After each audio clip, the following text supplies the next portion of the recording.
Hey there and welcome back to Swept Media at the Convergence of AI and Web3. Today we're going to talk about deFAI.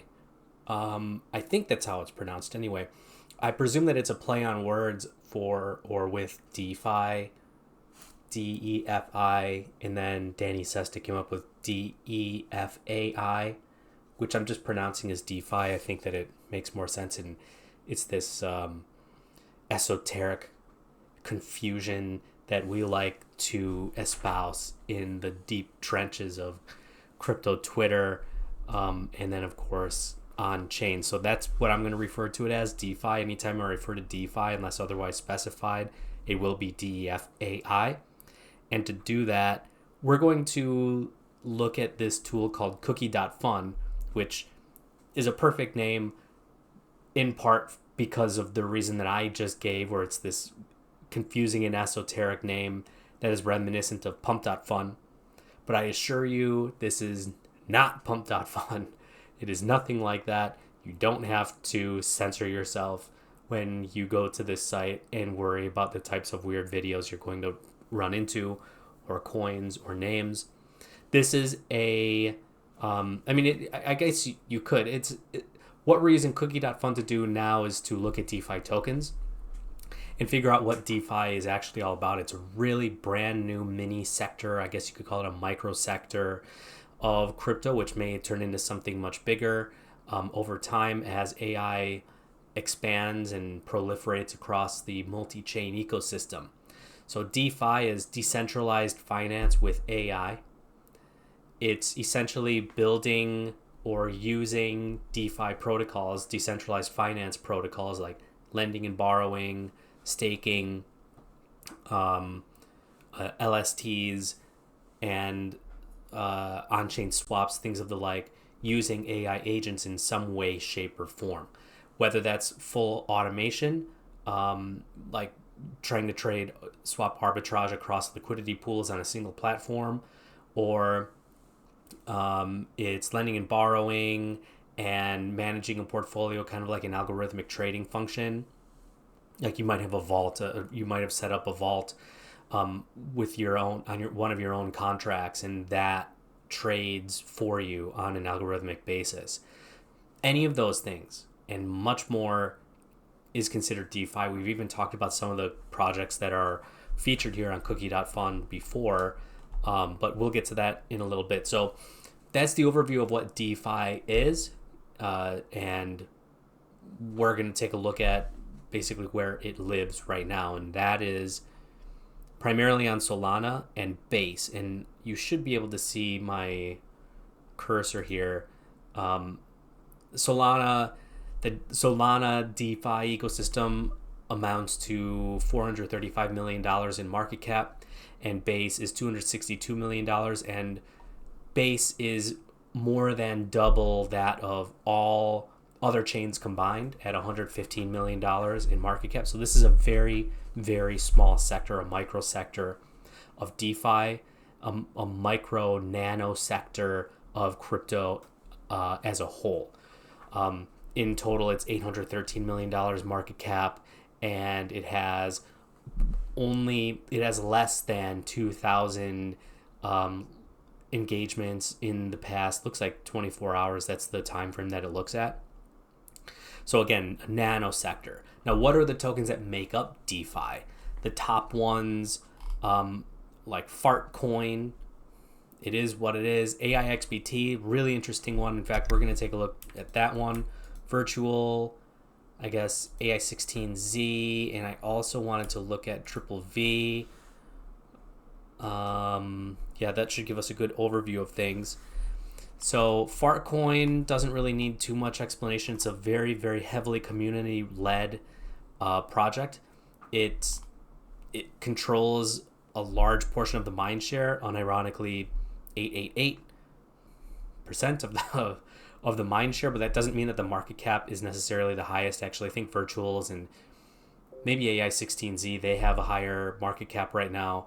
But yeah, Fartcoin is pretty good. It controls a lot of the mind share. So this cookie.fun will show you all these analytics. I think it's this is an early stage for cookie.fun. This interface looks a little clustered, which is pretty common. Probably what happened is they had a deadline. The team had a deadline to reach in order to get this thing live, and they put as much as they could out there and made it as functional as possible with a limited amount of time.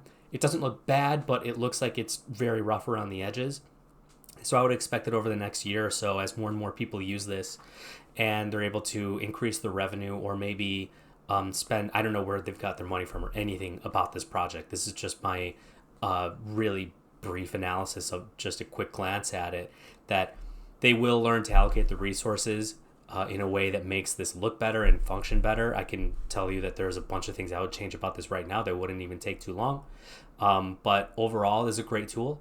And if you're looking at exploring microsectors that CoinGecko or CoinMarketCap don't have, and Dex Screener is too confusing, or things of the like Bird Eye, though you don't want to see those charts and you don't want to be intimidated by the ups and downs and the so many things moving on the screen at one time, cookie.fun's a good option. So that's why I went with this one today.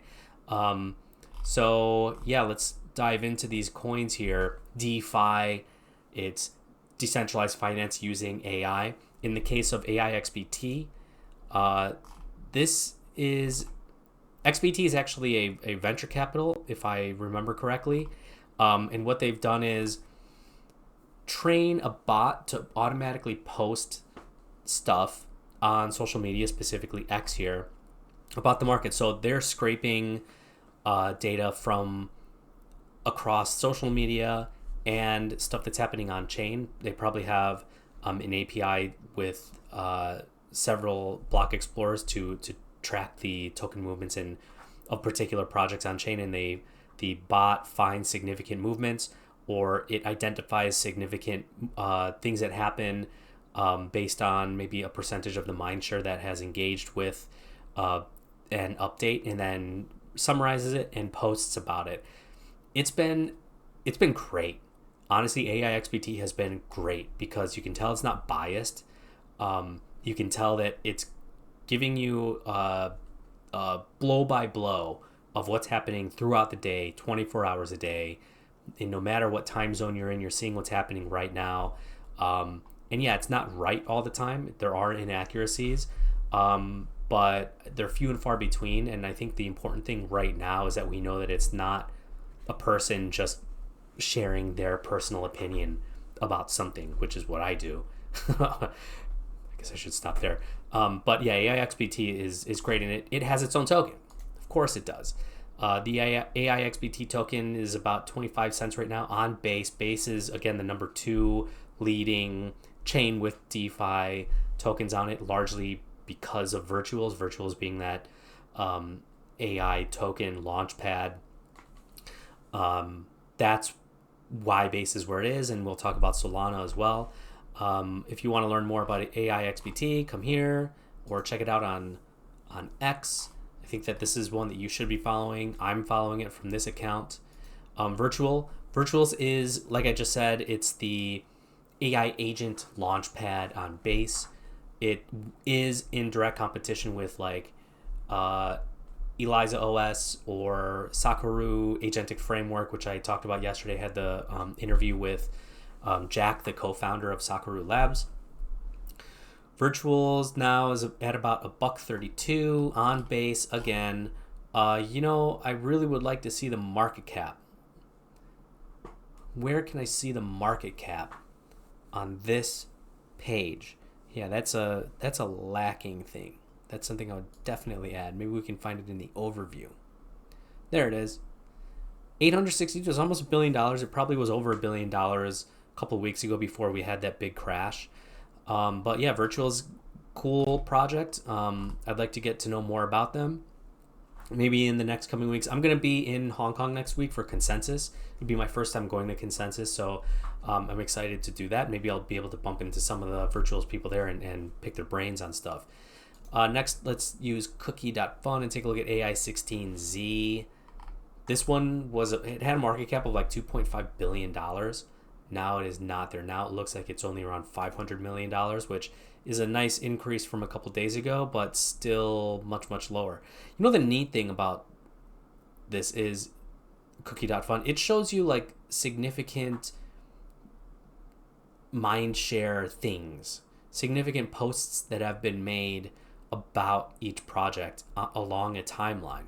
This is something I've thought about doing for a few months now too, so it's neat to see someone do it as well, because it kind of makes you think like, oh, we're thinking along the same lines here, so the great minds think alike sort of thing. And that reminds me, I am actually building some AI functionality that's going to go with Sweat Media. I don't want to talk too much about it, but it's going to be a stack of LLMs.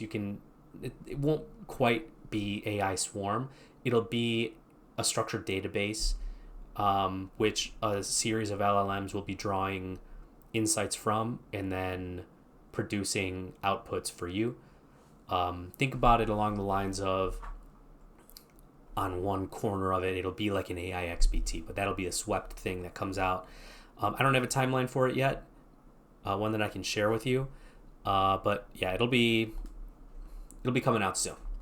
Anyway, back to the point here, AI16Z. This is another, think about it like the head of a body of AI agents. It's the thing that is supposed to make AI agents think better and function better. That's the basis behind this, and it'll be called, actually they already changed their name, the project, to Eliza OS, and eventually they'll have their own blockchain, all that kind of stuff. Typical playbook. Next is VVV. This is what I talked about a few days ago, or maybe last week, in regard to DeepSeek. So VVV launched just a couple of weeks ago, around the same time that DeepSeek was discovered to be this incredibly cheap and incredibly powerful, comparably powerful to OpenAI or Llama chatbot and LLM. But we also found out that they store a lot of your data and they share it via leak. Their security was not good. Maybe it's better now. And the founder of Triple V, he basically went on a tear and took advantage of that to gain some mindshare for Triple V, because they did their airdrop and launched the token right around that same time. So then he took advantage of that by talking a lot about DeepSeek, getting that DeepSeek traffic to go to Triple V, and then in turn increasing the mindshare on Triple V. And right now it's not bad. I mean, like, it still has a pretty good market cap. Isn't it like $150, $200 million? Yeah, $175 million market cap for Triple V. That's pretty impressive, all things considered. I think that regardless of the token itself, you should check out Venice.ai. It's another chatbot that's in direct competition with DeepSeek. So a lot of reasons for why there would be that back and forth. It wasn't even back and forth. It was just a one-sided thing from Venice to DeepSeek in regard to all that FUD. So yeah, I'm liking cookie.fun. Maybe I'll try the premium, depending on how much it is. I'll probably have to pay in crypto. But yeah, man, we're in like an agent bear market here, aren't we? Everything is down over the past day. This is the past day, right? I assume it is. This is the past day. Yeah. Okay. We are sort of in a bear. AI16Z is up. But yeah, this is neat. I think that I should be using this one a little more. I'll put a link to this in the description of the video so that you guys have a chance to use it and gain some of your own insights. Maybe you can use it as part of your due diligence as you decide to invest in DeFi yourself. So take a look at it. If you like anything, check out the products before you do anything. And we'll be back again tomorrow with a podcast.